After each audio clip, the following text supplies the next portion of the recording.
key movements that you will need to know whether you have the mobility for first is doing an overhead squat. Now, an overhead squat is one of the more tougher squats compared to back squat or front squat because the bar overhead creates a lot of other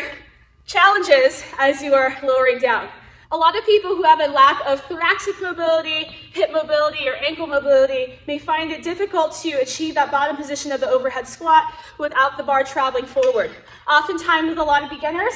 I see that as they start to go forward, the chest dives forward and the bar starts to go forward as you get lower. And it takes a lot of mobility in the hips through your upper back in order to keep that bar in a straight line right over your body so it intersects the middle of your foot the entire way on the way down. I do recommend that if you are still working on your overhead squat mobility, that you practice with a PVC pipe or light bar, or actually a resistance band, which is a little bit more forgiving as it allows some kind of stretch as you are working down into your overhead position. What I also like about the band is that as you are stretching and putting tension on the band outwards, it forces you to really pinch the upper edge of your shoulder blades in order to achieve that strong overhead position with the elbows slightly back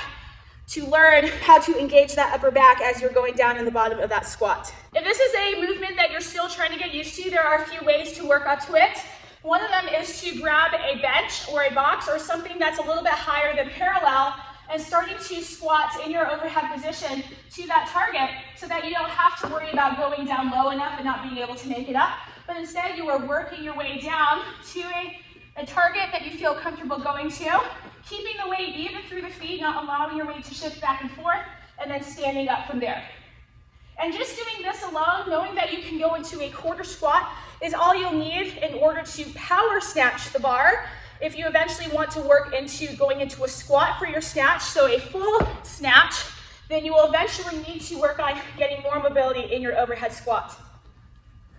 Another drill that I like to give athletes who are looking for more overhead mobility is wall squats. A wall squat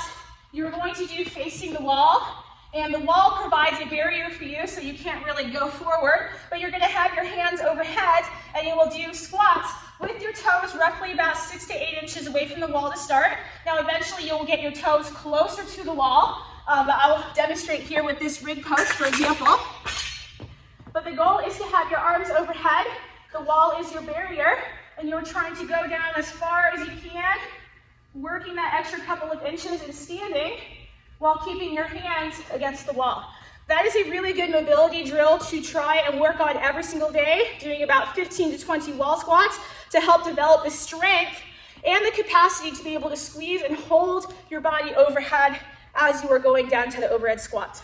If you're still finding that your overhead squat mobility is really limiting you, then you can check out the Snatch Bottom Mobility Program that I also have on my website. It's a 30-day routine that you can use every single day for 10 to 15 minutes with different stretches and drills that will help you accumulate a much deeper squat in your hips, your ankles, and also your thoracic mobility. Lastly, one of the best ways to help achieve that overhead squat position is simply to spend more time there. Spend about 2 to 3 minutes a day accumulating the bottom position of the overhead squat to the best of your ability, doing 20, 30 seconds at a time that you feel comfortable until you build up to 2 to 3 minutes, eventually up to 5 minutes of being able to hold this bottom position. You want to make sure that that weight stays even through your feet so that you're able to press the floor away with your feet as you're standing, and that you are keeping the bar over the middle of the foot. So if the bar travels forward, slightly push and press back on the bar to keep it right over the base of your neck or perhaps the crown of your head on the way back.